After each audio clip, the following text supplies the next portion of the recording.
You are watching Grace Television.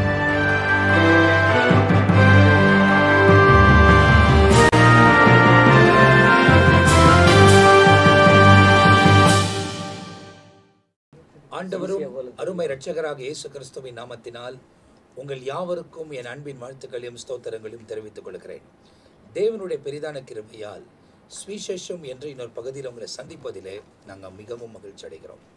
தொடர்ந்து இந்த சுவிசேஷம் நிகழ்ச்சி உங்களுக்காக தொடர்ந்து வழங்க தேவன் பாராட்டுகிற கிருபைகளுக்காக ஊழியர்கள் எல்லாரையும் அவங்க ஊழியங்கள், அலுவலகத்தின் காரியங்கள் அவர்களை சூழ்ந்திருக்க, அதன் நடுவில் தேவனுடைய வசனங்களுக்காக அவர்கள் நேரத்தை ஒதுக்கி ஆண்டவர் சமூகத்திலிருந்து நிறைய காரியத்தை அவர்கள் தியானித்து தெரிந்து கொண்டு அனுபவ ரீதியாகவும் பரிசுத்த ஆவியின் நடத்துதலாகவும் நம்மத்தில வேதத்தை ரொம்ப சிறப்பாய் அழகாய் பகிர்ந்து கொடுக்கிறதை நாம் இந்த நிகழ்ச்சியில் பார்த்து வருகிறோம்.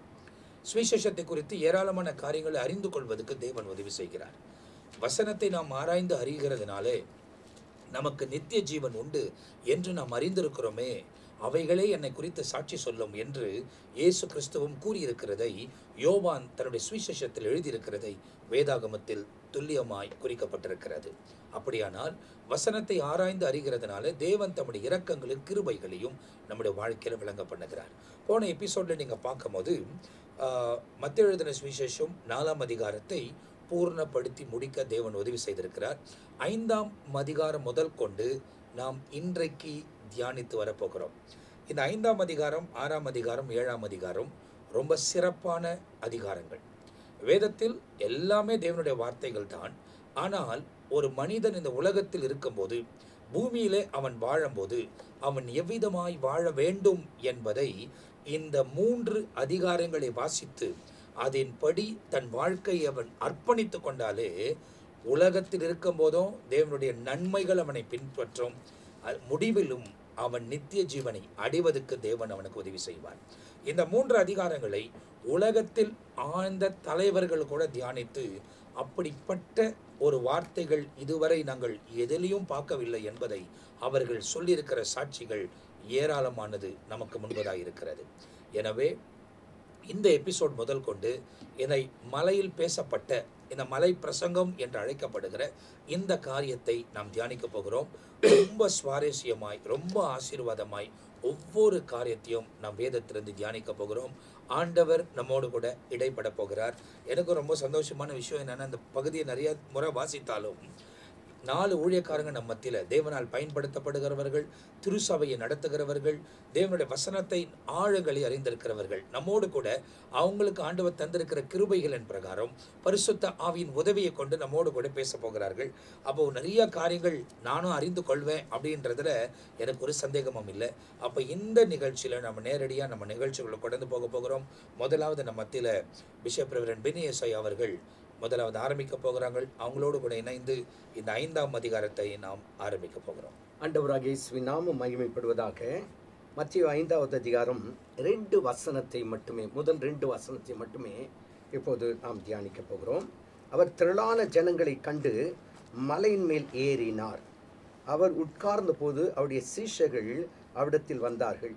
அப்பொழுது அவர் தமது வாயை திறந்து அவர்களுக்கு உபதேசித்து சொன்னது என்னவென்றால், 2 வசனத்தில் பார்க்கும்போது முதலாவது திரளான ஜனங்களை கண்டு மலையின் மேல் ஏறினார் என்று பார்க்கிறோம்.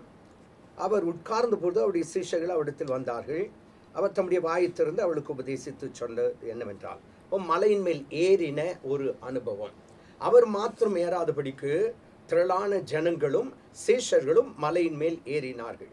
இப்போ இந்த சம்பவத்தை 2ஆக பிரிக்க போகிறோம்.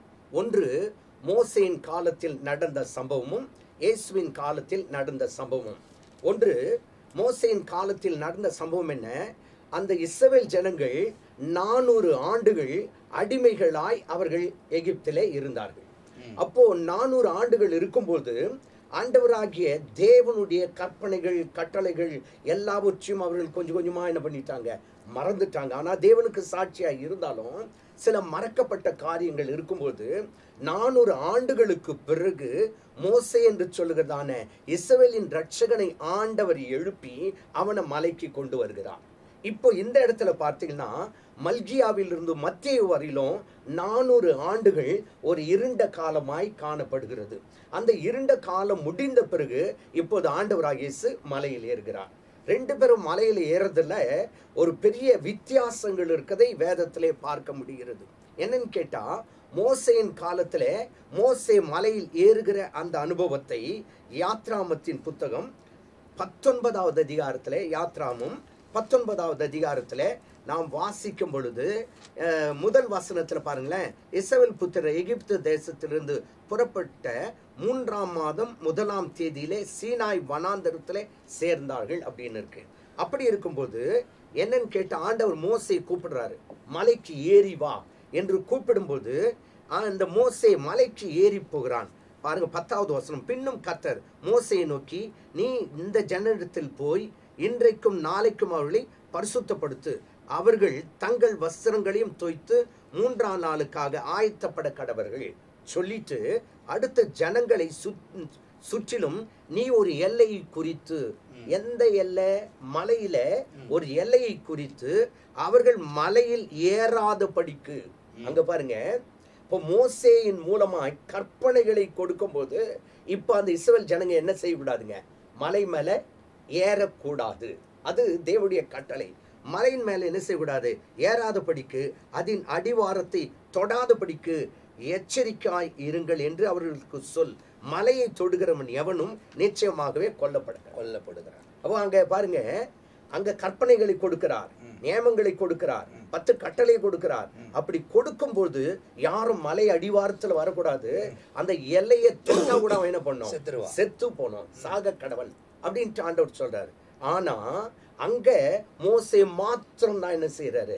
மலை மேல ஏறும்போது மோசேயின் மூலமாய் அவர் தம்முடைய 10 கட்டளைகளை, கற்பனைகளை கொடுக்கிறார். தன் கைகளினால் எழுதின கற்பனை அங்கே கொடுக்கிறதை நாம் பார்க்கிறோம். அப்போ அங்கே கொடுக்கப்பட்ட, அங்கே ஏறப்பட்ட அந்த மலை பரிசுத்தமாக்கப்பட்டது மாத்திரமல்லாமல் யாரும் அந்த மலை மேல என்ன செய்யக்கூடாது? ஏறக்கூடாது. தேவன் அந்த மலையின் மீது பிரசன்னமா இருக்கும் போது அந்த இடம் முழுவதும் பரிசுத்தப்படுத்தப்படுகிறது. ஆமா.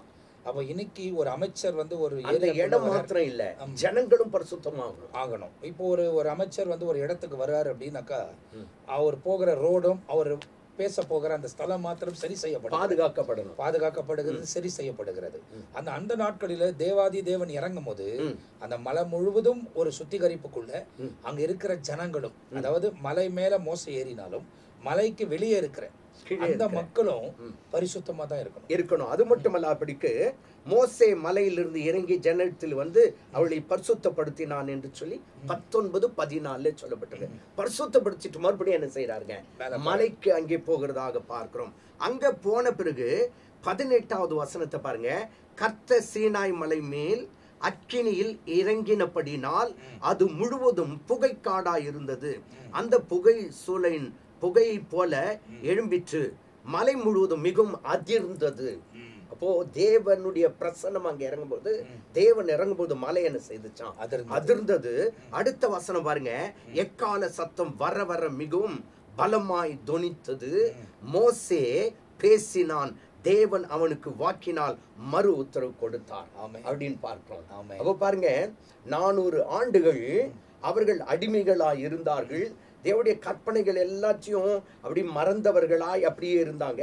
400 ஆண்டுகளுக்கு பிறகு தேவன் ஒரு கட்டளையை கொடுக்க மோசே மலைக்கு ஏறி வரும்படியாய் சொல்லும் பொழுது தேவன் அந்த மலையிலே வந்து இறங்கினார்.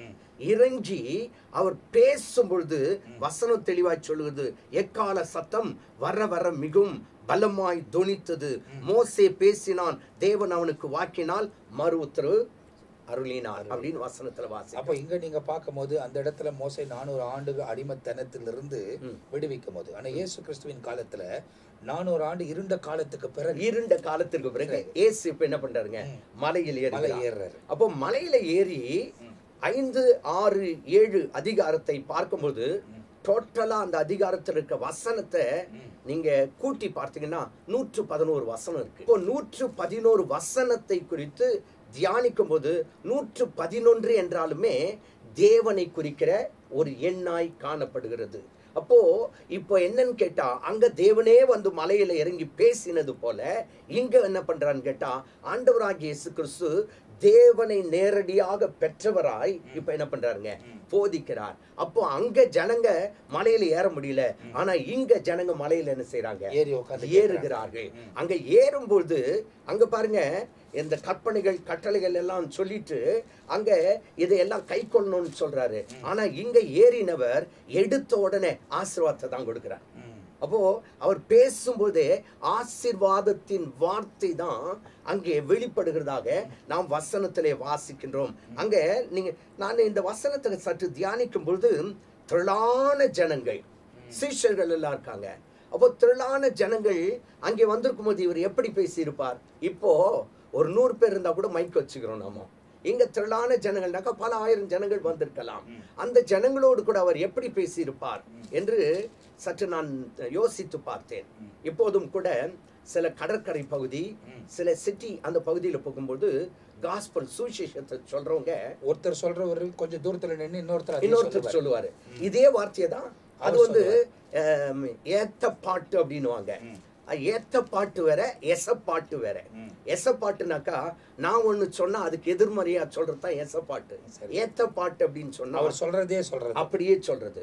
இப்போ நான் கர்த்தர் நல்லவர் அப்படின்னு சொல்றேனாக்கா கொஞ்சம் தூரம் இருக்கவங்க கர்த்தர் நல்லவர் உயர்த்தி சொல்லுவாங்க.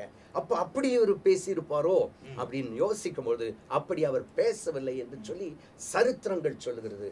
காரணம் என்னன்னு கேட்டா, அவர் அந்த மலையின் மேல் உட்கார்ந்து பேசுகிற நேரத்துல காற்று வீசுகிற காற்று காலமாய் இருந்திருக்குது. அந்த காற்று காலத்துல காற்று அடிக்கிற அந்த திசையில அதற்கு எதிர்மறையாய் இவர் உட்கார்றாரு. இப்போ பின்னாடி இருந்து என்ன செய்யுது, இவருக்கு பின்னாடி இருந்து காற்று வீசுகிறது. இப்ப இவர் பேசும்போது அந்த காற்றின் மூலமாய் அந்த சத்தங்கள் எல்லாருக்கும் அதையும் போய் அந்த அலைவரச மூலியமாய் அந்த அலை மூலமா அங்க போய் சேர்றதா. ரெண்டாவது என்னன்னு கேட்டா, ஆண்டவருடைய வார்த்தையை ஏத்த பாட்டு மூலமா நான் சொல்றதே அவங்க சொல்றாங்க அப்படின்னு சொன்னா அந்த ஆவி ஒத்து போகணும். ஆனா அப்படி ஆண்டவர் செய்ததாக சரித்திரம் இல்லை. அப்போ இவர் என்ன செய்திருக்காரு, திரளான ஜனங்களை கண்டு மலையின் மேல் ஏறினது மாத்திரமல்ல, இங்கே அடுத்து ஒரு வசனத்தை மட்டுமே சற்று நான் சொல்லிட்டு முடிக்கிறேன். ஆவியில் எளிமை உள்ளவர்கள் பாக்கியவான்கள். அங்க பாக்கியவான்கள் என்ற ஒரு வார்த்தை கத்தோலிக்க மொழிபெயர்ப்பில் பேரு பெற்றவர்கள் அல்லது புகழ் பெற்றவர்கள் அப்படின்னு வருது. அப்போ பாக்கியவான் என்றால் ஆசீர்வதிக்கப்பட்டவர்கள். இங்கிலீஷ்ல பார்க்கும்போது blessed அப்படின்னு வரும்போது ஆசீர்வதிக்கப்பட்டவர்கள் அப்படின்னு வருது. ஆனா கத்தோலிக்க மொழிபெயர்ப்புல பேர் பெற்றவர்கள், புகழ் பெற்றவர்கள், ஆசீர்வதிக்கப்பட்டவர்கள். மலையில ஏறின உடனே ஆண்டவர் ஆசீர்வாதமான வார்த்தை சொல்லுகிறார். அப்போ இந்த 3 அதிகாரத்திலும் அவர் நமக்கு கொடுத்த ஆசீர்வாதம் என்ன? இப்போ நான் ஏற்கனவே சொல்லியிருக்கேன், 613 கட்டளைகள் இருக்குது. அந்த 613 கட்டளைகளிலே செய் என்றும் செய்யாதே என்றும் சில கட்டளைகள் இருக்குது. அதே போலதான் இந்த 5, 6, 7 அதிகாரத்துல அநேக ரகசியங்களை தேவன் வைத்திருக்கிறார். அப்போ 5வது அதிகாரம் ஆரம்பிக்கப்பட்ட அந்த நாட்களில் அந்த நேரத்தில் ஆண்டவராகிய இயேசு பேசின அந்த வார்த்தைகளிலே 10 கட்டளைகள் கூட இதுல அடங்கியிருக்கு. அது மட்டுமல்ல, அப்படிக்கு தேவனை என்ன செய்யறாரு, நேரடியாய் இயேசுவின் மூலமா பேசி அவர் நமக்கு பல காரியங்களை உணர்த்துகிறார். மீதியான காரியங்களை நாம் அடுத்த நிமிஷம். அப்போ இந்த இடத்துல முதலாவது இது ஆரம்பிக்கும் போதே சில காரியங்கள் வெளிப்படுகிறது நீங்கள் பார்க்கிறீர்கள். ரொம்ப சுவாரஸ்யமாக சில காரியங்களை நாம் கற்றுக்கொண்டோம். அங்கே மோசே மலையின் மேல் ஏறினதுக்கும் இயேசு மலையின் மீது ஏறினதுக்கும் அங்கே ஜனங்கள் ஒருவரும் நெருங்க முடியவில்லை. இங்கே ஜனங்கள் எல்லாரும் ஏறி உட்கார்ந்து கர்த்தருடைய வார்த்தைகளை கேட்டார்கள். அப்படி பல காரியங்கள் நமக்கு முன்பதாய் வைக்கப்பட்டிருக்கிறது, நாம் கேட்டிருக்கிறோம். அடுத்தது நம் மத்தியில் ரெவரண்ட் மில்கிசேதேக் அவர்கள் நம்மோடு கூட தேவனுடைய வார்த்தைகளை பகிர்ந்து கொள்வார்கள். கர்த்தருடைய பரிசுத்த நாமத்துக்கு மகிமை உண்டாவதாக.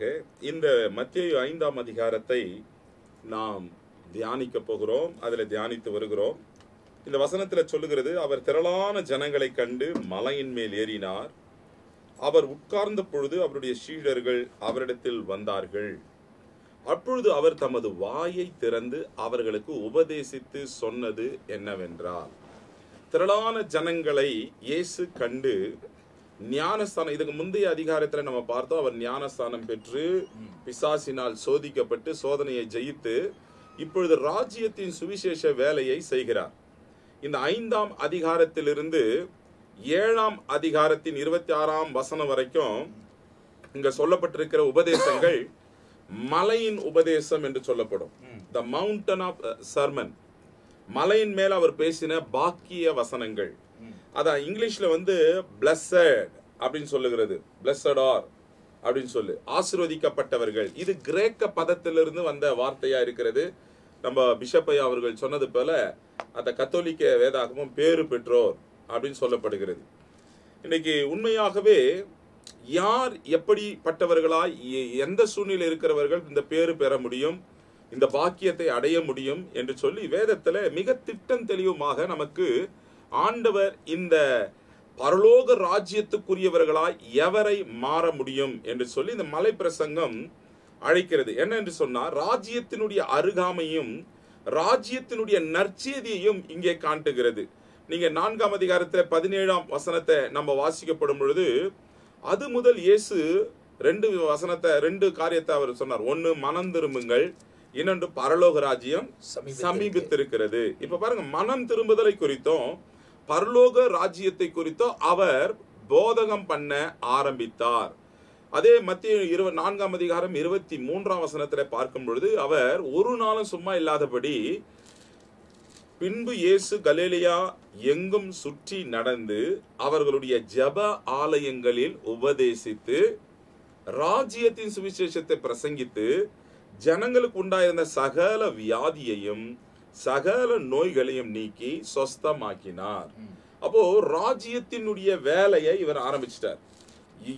ஞானஸ்தானம் பெற்று அவர் பிசாசினால் வனாந்தரத்துல மலையின் மேல சோதிக்கப்பட்ட பிற்பாடு அவர் கலிலேயா நாடு எங்கும் சுற்றி திரிந்து ஜெப ஆலயங்களில் உபதேசித்து ராஜ்யத்தின் சுவிசேஷத்தை பிரசங்கித்து கூடவே ஜனங்களுக்கு உண்டாயிருந்த சகல வியாதிகளையும் நோய்களையும் சொஸ்தமாக்கினார். அப்ப சுவிசேஷகனுடைய வேலையை நம்ம செய்யும் பொழுது அற்புத அடையாளங்களோடு கிரியை நடப்பிக்கும் என்றால் உண்மையாகவே ஜனங்கள் எளிதாக தேவனால் ரட்சிக்கப்படுவார்கள், தொடப்படுவார்கள் என்பதற்கு இயேசுவினுடைய ஆரம்ப ஊழியமே.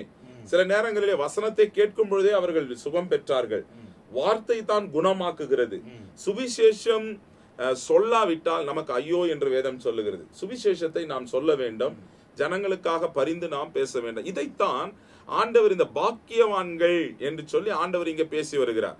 அப்ப இதுல மனம் திரும்ப வேண்டும், தேவனுடைய பிள்ளைகளாய் இருக்க வேண்டும் என்று சொல்லி இந்த மலை பிரசங்கத்துல தேவனுடைய ராஜ்யத்துல நுழைவது எப்படி, தேவனுடைய ராஜ்யத்தை சுதந்திரித்துக் கொள்வது எப்படி என்று ஆண்டவர் இங்க பேசிட்டே வரும்பொழுது அதுக்கு தான் சொல்றாரு, பாக்கியவான்கள், ஆவியில எளிமை உள்ளவர்கள் பாக்கியவான்கள், அவர் பரலோக ராஜ்யம் அவர்களுடையது. இந்த 3ஆம் வசனத்துல நம்ம பார்க்கிறோம் இல்லைங்களா, ஆவியில் எளிமை உள்ளவர்கள் பாக்கியவான்கள். அப்போ யார் நுழைய முடியும் அப்படின்னு சொல்லும் பொழுது ஆண்டவர் ஆரம்பிக்கிறாரு, ஆவியில் எளிமை உள்ளவர்கள் பாக்கியவான்கள்.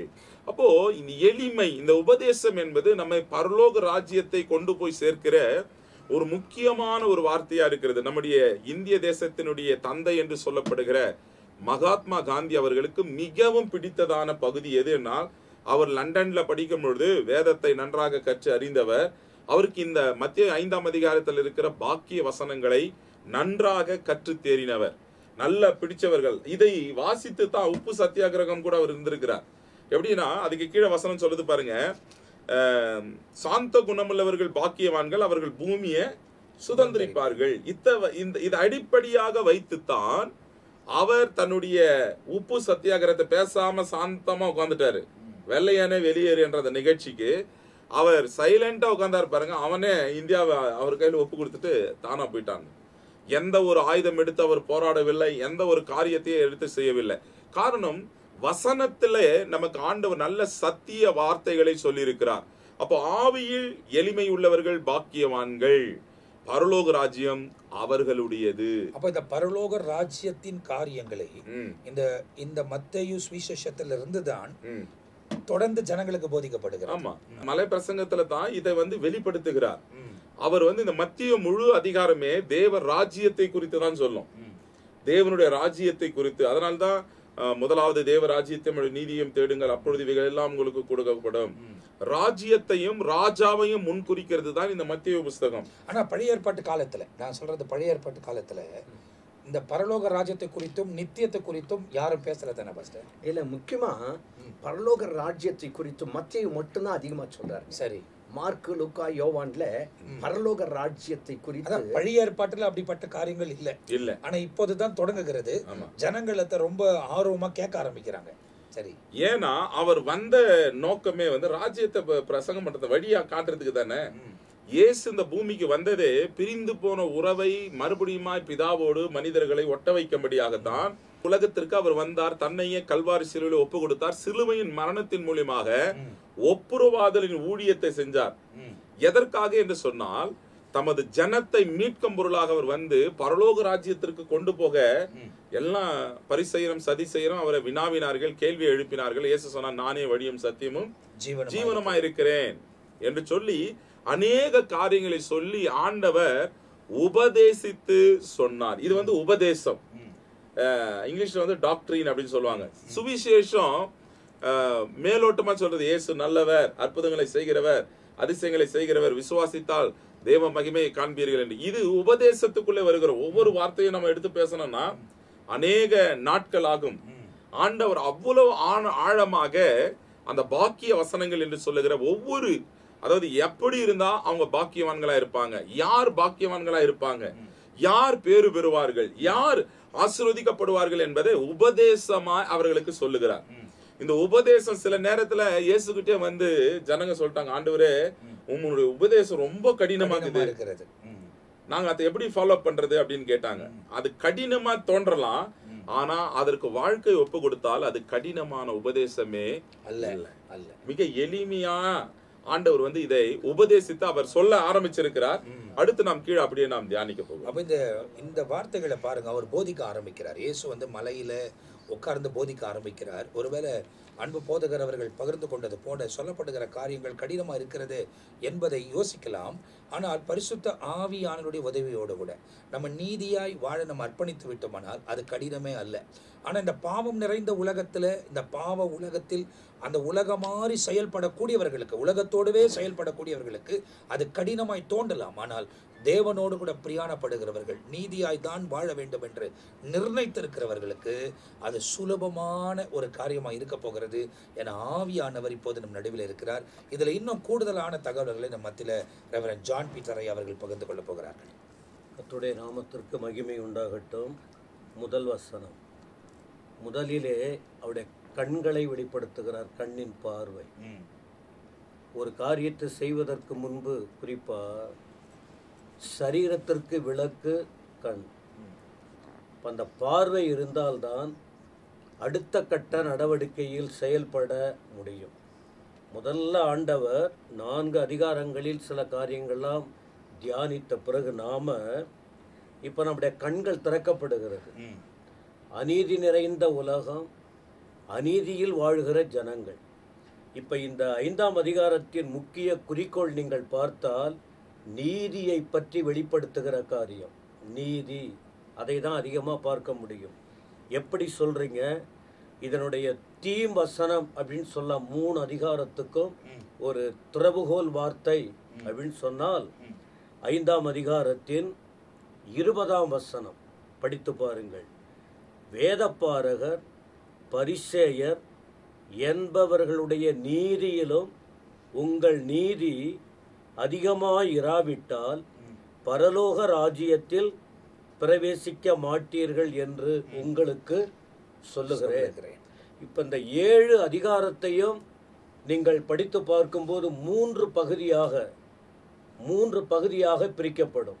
குறிப்பா 5ஆம் அதிகாரம் எல்லாத்திலையுமே அதுல நீதி, அந்த நீதிக்கு யார் நீதி செய்யணும், அந்த நீதி செய்யாவிட்டால் என்ன நடக்கும் என்ற குறிக்கோளோடு தான் இந்த அதிகாரங்களை அலசி பார்க்கும்போது அதுதான் வரும். ஏன்னா இந்த பரிசேயர் சதுசேயர் போன்ற இந்த மத தலைவர்கள் அவர்கள் போதித்த காரியம் வெளிப்படையா அவங்க நீதியை மறைச்சிட்டு அநீதியை வெளிப்படுத்தி காண்பிக்கிறாங்க. அவர்களையும் தெளிவாக்க, அன்றைக்கு ஜனங்களுக்கு ஒரு நல்ல வெளிச்சத்தின் பாதையை காண்பிக்க, இன்றைக்கும் வாழ்கிற ஜனங்களுக்கு இந்த வார்த்தை ஒளியாகிய வெளிச்சமாகிய இயேசுவை பின்பற்றுவதற்கு அவருடைய வார்த்தை காரணமாய் காணப்பட்டது. அப்ப கண்டார் அப்படின்னா பார்த்தார் அப்படின்னு பார்க்கிறோம். யாரை பார்த்தார்? திரளான ஜனங்களை பார்த்தார்னு சொல்லியிருக்கு. இந்த திரளான ஜனங்கள் எங்க இருந்தாங்க அப்படின்னு சொன்னா, ஏற்கனவே 4ஆம் அதிகாரத்துல அவர் ஊழியத்தை தொடங்கும் போது அவர் எந்த இடத்துல, குறிப்பா இந்த மலை பிரசங்கம் சொல்றோமே, இது அந்த பிரசங்கம் நடந்த இடம் எங்க, அதாவது எந்த ஊர்ல பிரசங்கம் நடக்குது அப்படின்னு சொன்னால் எங்க நடக்குது? கலிலேயாவிலே இந்த செய்தி கொடுக்கப்படுகிறது, கலிலேயா என்ற இடத்தில். அப்ப இந்த திரளான ஜனங்கள் எப்படி வந்தாங்க? அவர் ஒரு குறிப்பிட்ட இடத்துல மட்டும்தான் இருக்கிறார். எருசலேமுக்கு போகல, வேற இடத்துக்கு போகல. அவர் ஒரு குறிப்பிட்ட ஊழிய தொடக்கம் வனாந்தரத்துல தான் அவர் ஊழியத்தை தொடங்குறார், வனாந்தர பகுதியில் ஒரு குறிப்பிட்ட இடத்தில். அப்ப அந்த ஜனங்கள் எப்படி வந்தாங்க என்று பார்க்கும்போது, கலிலேயாவில் சேர்ந்து ஊழியம் செய்தாரு. 23ஆம் வசனம், 4ஆம் அதிகாரம் 23. அங்க அவர் ஜெபாலயத்தில் உபதேசித்தார், அற்புதம் அதிசயம் நடந்தது, அவருடைய புகழ் பரவினது. இதை அறிந்த போது ஒரு இடத்துல மட்டும்தான் அவருடைய ஊழியம் இருந்தது.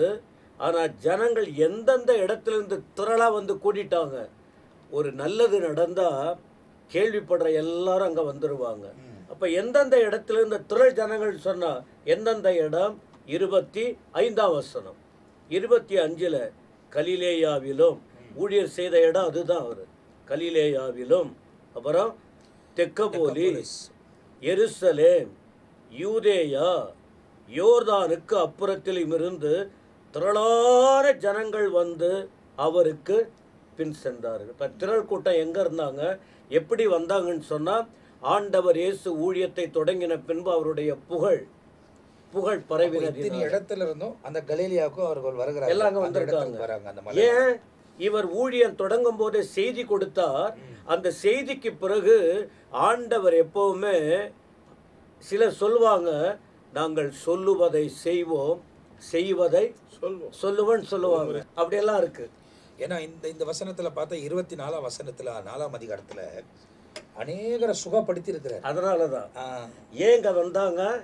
இப்ப அவர் சொல்லுகிறவர் மட்டுமல்ல செய்தார். ஆமென். ஆண்டவர் சொல்லுகிறவர் மட்டுமல்ல செய்தார். ஆகவே சொல்லிலும் அநேகருக்கு ஆசீர்வாதம், செயலிலும் அது அப்படியே பரவ ஆரம்பித்தது எல்லாருக்கும். ஜனங்களால கேள்வி, ஏன்னா அந்த அளவுக்கு ஜனங்கள் இந்த காரியம் இதுவரைக்கும் கேட்டதும் இல்லை, வாழ்க்கையில் அனுபவித்ததும் இல்லை. இது வித்தியாசமான ஆனந்தம். செவிகளில் காதுகளில் கேட்க, அவங்க கேள்விப்பட்ட உடனே கூட்டமா ஓடி வந்தாங்க. வந்தவர்களுக்கு ஆண்டவர் அற்புதங்களை செய்தார். அப்படிதான் திரளான ஜனங்கள் கூடி வந்தாங்க. இதை ஆண்டவர் பார்த்துட்டார். அப்போ பார்த்த பிறகு என்ன செய்யறது? திரள் கூட்டம் இருக்கும்போது அந்த கூட்டத்தின் அடிவில் தான் இவர் நிக்கணும். அப்போ அவர் முகத்தை யாரும் பார்க்க முடியாது. அதனால என்ன செய்தார்? அடுத்து மலையின் மேல் ஏறினார். இப்போ மலையின் மேல் ஏறினார் அப்படின்னு சொல்லும்போது, அதற்கு முன்பு சீனாய் மலையை குறித்தெல்லாம் இருக்குது. அதை குறித்து நாம் ஏற்கனவே கேட்டிருக்கிறோம், தேவைப்பட்டால் பேசுவோம்.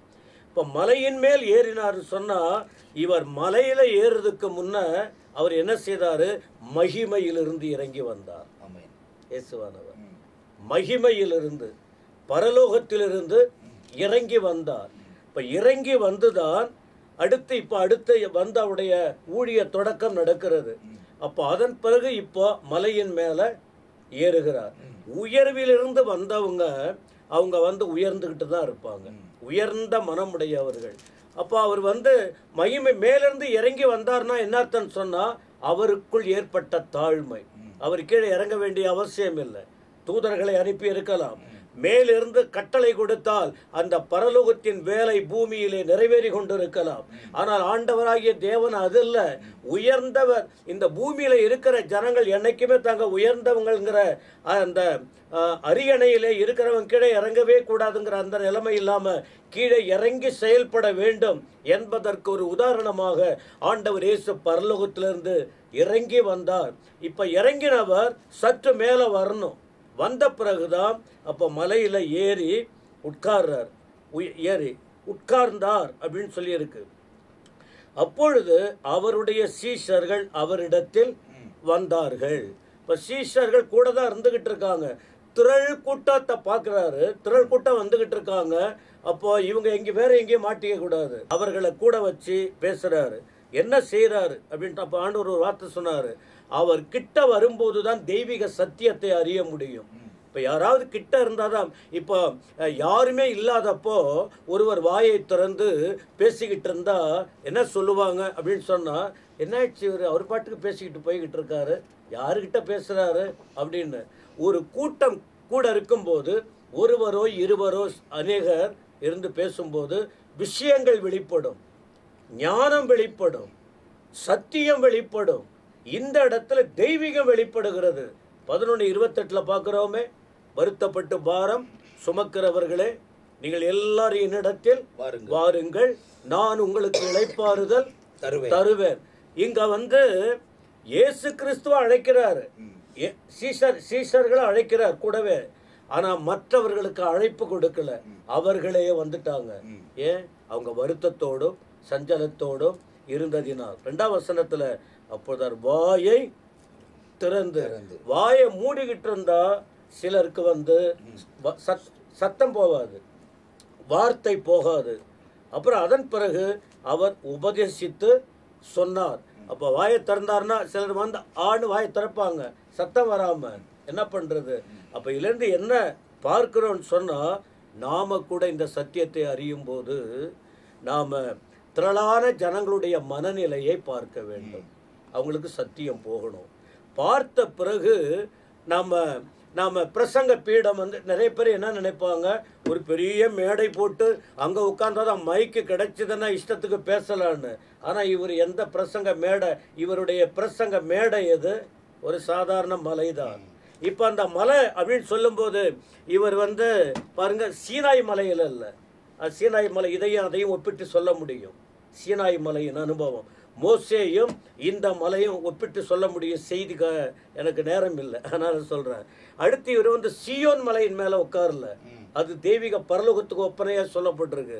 அப்புறம் மோரியா மலை மேல இவர் போகல, இயேசு கிறிஸ்து பலியிடப்படுவதற்கு ஆதாரமா ஈசாக்கு பலியிடப்பட்டது. அப்புறம் எர்மோன் மலைக்கு ஒப்பிடப்பட்டு சொல்லல இந்த மலை. ஏன் எர்மோன் மலை என்பது எர்மோன் மலை, அப்புறம் இன்னொன்று தாபோர் மலைன்னு ஒன்று இருக்கு, அந்த மலையை குறித்து சொல்லலை. ஏன்னா இந்த மலைகளில் எலியா போன்றவங்க, மோசே போன்றவங்க சம்பாஷித்து தெய்வீக திட்டத்தை நிறைவேறுவதற்கு. ஆனால் இந்த இடத்துல ஆண்டவர் ஏறி இருந்தது ஒரு சாதாரண மலை, கலிலேயா. அதில் அடுத்துதான் அடுத்தடுத்து போக போறாரு. எனவே நாம தேவன் நமக்கு வாய்ப்பு கொடுக்கும் போது எந்த இடத்துல கர்த்தர் வைக்கிறாரோ அந்த இடத்துல இருந்து சொல்ல வேண்டிய, ஆண்டவரை போல எதை சொல்லணுமோ அதை சொல்லி ஜனங்களை ஆயத்தப்படுத்த வேண்டும். அவர் என்ன சொன்னார், எப்படியெல்லாம் சொல்ல விரும்பினாருங்கிற விஷயங்களை கீழுள்ள வாக்கியங்கள் தெளிவாய் நமக்கு போதிக்கிறது. அப்போ இதனுடைய முக்கியத்துவங்களை நாம் பார்க்கிறோம். இந்த கூட்டம் இயேசு திரளான ஜனங்களை பார்த்து பேசுகிற முதலாவது முறை மத்தேயு தன் சுவிசேஷத்தில் அவர் இவைகளை வெளிப்படுத்துகிறார். இது கலிலேயாவில் நடந்தது. எங்கேருந்தெல்லாம் ஜனங்கள் வந்தார்கள், ஏன் வந்தாங்க என்பதெல்லாம் சொல்லப்பட்டிருக்கு. இந்த எபிசோடில் கடைசியாக நம்ம மத்தியில் ரெவரண்ட் ஜெயக்குமார் அவர்கள் பகிர்ந்து கொள்ள போகிறார்கள். அவங்க என்ன பேச போகிறாங்க என்பதை நம்ம பார்க்க போகிறோம். நாம் தொடர்ச்சியாக அவருக்கு நம் நேரத்தை கொடுப்போம். கர்த்தருடைய நாமம் மகிமைப்படுவதாக. உங்கள் யாவருக்கும் ஆண்டவராகிய இயேசு கிறிஸ்துவின் இனியதான நாமத்தினாலே எங்களுடைய ஸ்தோத்திரத்தையும் நன்றியை நாங்கள் தெரிவித்துக் கொள்கிறோம். இந்த நாளில கூட ஆண்டவராகிய இயேசு கிறிஸ்துனுடைய மலை பிரசங்கத்தை குறித்து இந்த நேரத்திலே ஆவியானவரால் உந்தப்பட்ட தேவ ஊழியர்கள் தங்களுடைய கருத்துக்களை எடுத்துரைத்துக் கொண்டிருக்கிறார்கள். இதை நாம் தெளிவாக புரிந்து கொள்ள வேண்டுமானால், ஆண்டவராகிய இயேசு கிறிஸ்து ஞானஸ்தானத்தை பெற்றார் என்று 3ஆம் அதிகாரத்திலே 13ஆம் வசனத்திலே நாம் பார்க்கிறோம். 4ஆம் அதிகாரத்தில் ஆண்டவராகிய இயேசு கிறிஸ்து பிசாசினாலே சோதிக்கப்படுகிறதை குறித்து நம்மால் பார்க்க முடிகிறது. ஆண்டவராகிய இயேசு கிறிஸ்து கலிலேயாவிலே நற்செய்தியை அறிவித்தது நிமித்தமாக அநேக இருளில் இருக்கிறவர்கள் பெரிய வெளிச்சத்தை கண்டார்கள் என்று சொல்லி நம்மால் 4ஆம் அதிகாரம் 12ஆம் வசனத்திலே பார்க்க முடிகிறது. அதே நேரத்தில் ஆண்டவராகிய இயேசு கிறிஸ்து தாம் ஊழியம் செய்கிற நாட்களிலே தன்னுடைய ஊழியத்தை தொடர்ந்து நடப்பிக்கும்படியாக ஆண்டவர் கையாண்ட விதத்தை இந்த 4ஆம் அதிகாரத்திலே தெளிவாக நமக்கு எழுதப்பட்டிருக்கிறது. ஆண்டவர் தேவனுடைய ஊழியத்தை செய்யும்படியாய் பிதாவாகிய தேவன் இயேசுவிடத்தில் கொடுத்த ஊழியத்தை தொடர்ந்து இந்த பூமியிலே செய்து நிறைவேற்றும்படியாக சீஷர்களை அழைக்கிறார்.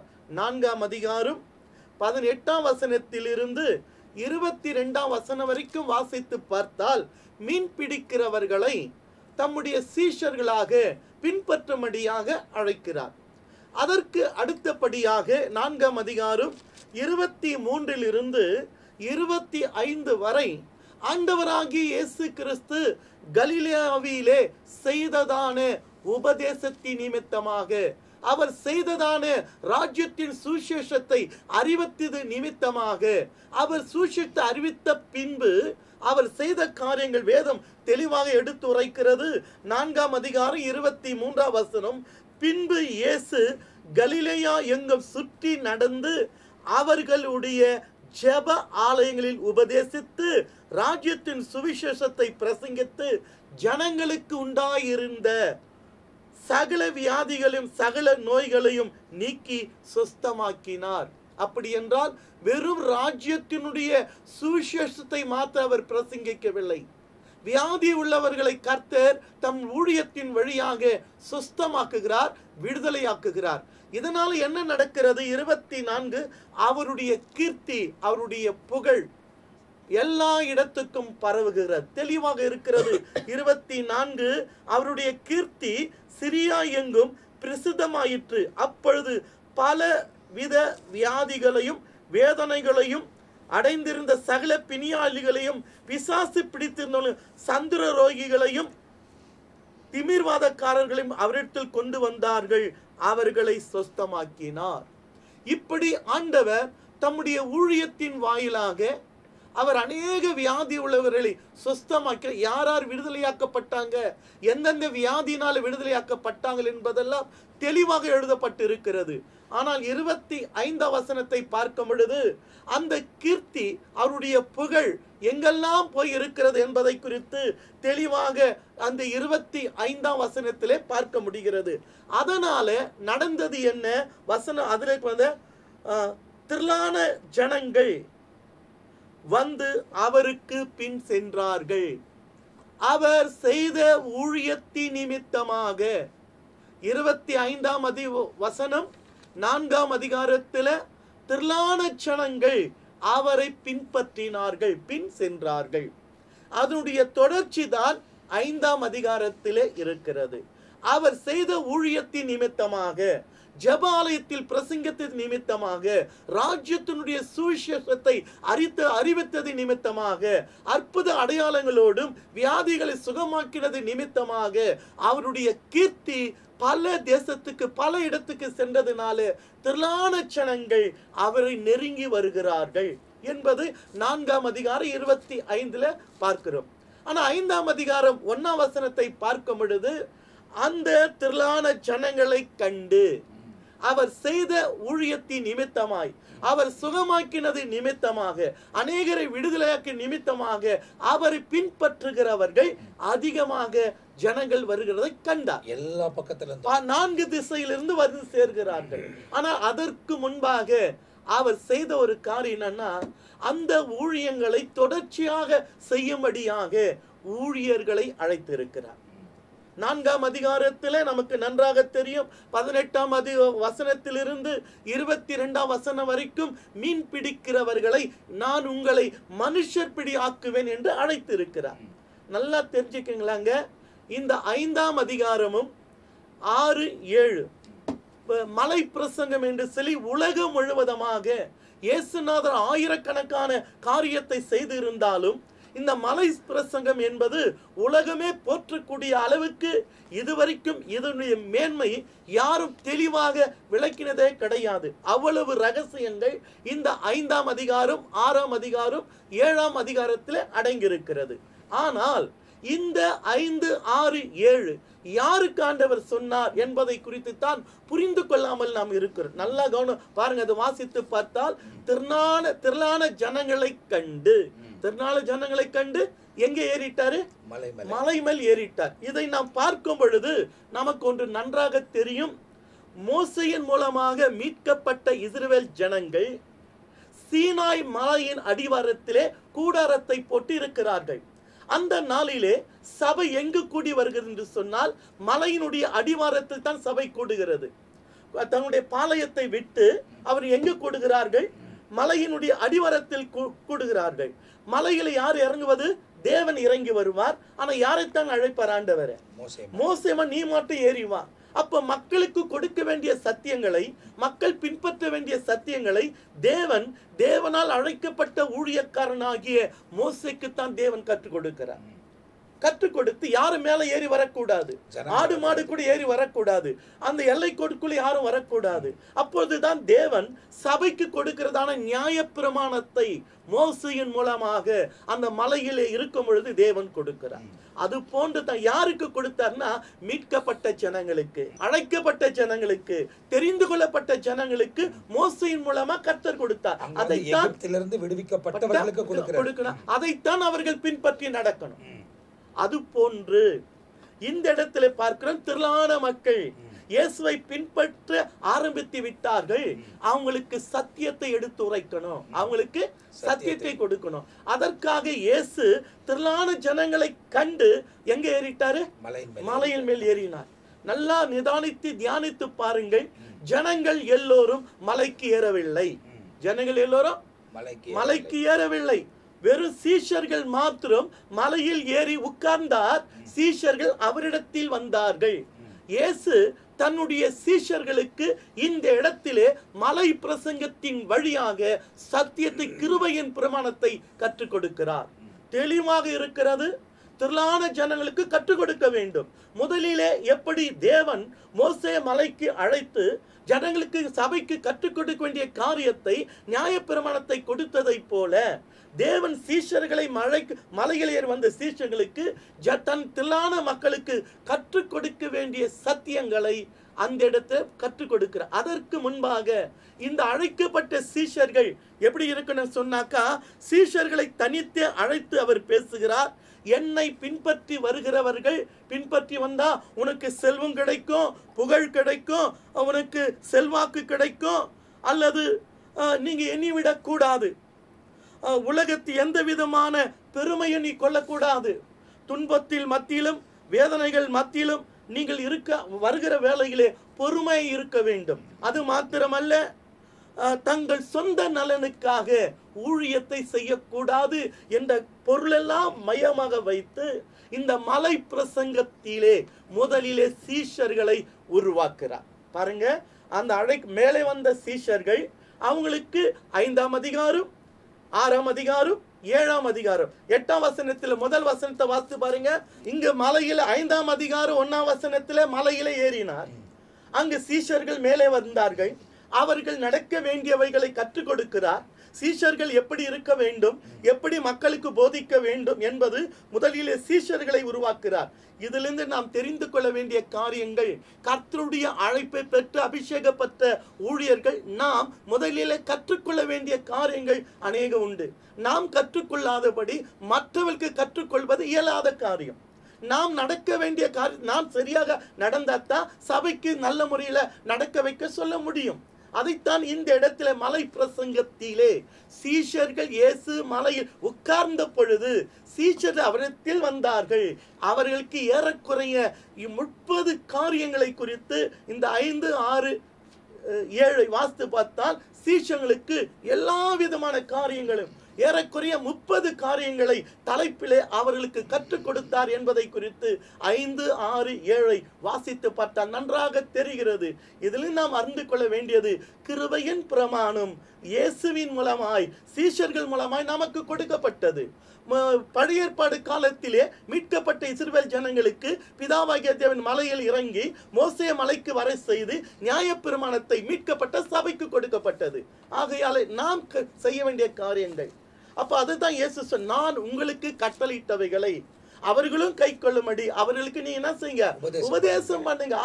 இயேசு கிறிஸ்து நமக்கு என்ன கற்றுக் கொடுக்கிறாரோ அதை நாம் இயேசுவை பின்பற்றி நடக்கிறவர்களுக்கு கற்றுக் கொடுக்க வேண்டிய கட்டாயத்திலும் கடமையிலும் ஊழியர்கள் நாம் இருக்கிறோம். இந்த இடத்துல இந்த 5ஆம் அதிகாரம் துவக்கத்தை நாம் பார்த்திருக்கிறோம். 1-2 வசனங்கள், ஒரு 3ஆம் வசனத்தின் ஆரம்பத்தை, ஒரு சில காரியங்களை பார்த்திருக்கிறோம். இந்த எபிசோடு ஒரு முடிவுக்கு வருகிறது.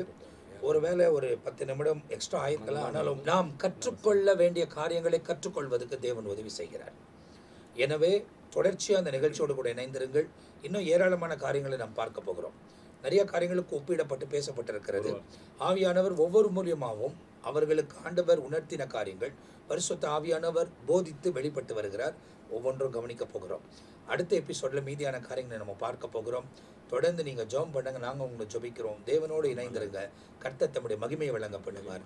இப்போது இந்த எபிசோட் முடிவுக்கு வருகிறது. அடுத்த எபிசோட் உங்களை சந்திக்கிற வரை நாங்கள் எல்லாரும் உங்ககிட்ட இருந்து விடை பெறுகிறோம். கர்த்தர் உங்களை ஆசீர்வதிப்பாராக. ஆமேன், ஆமேன்.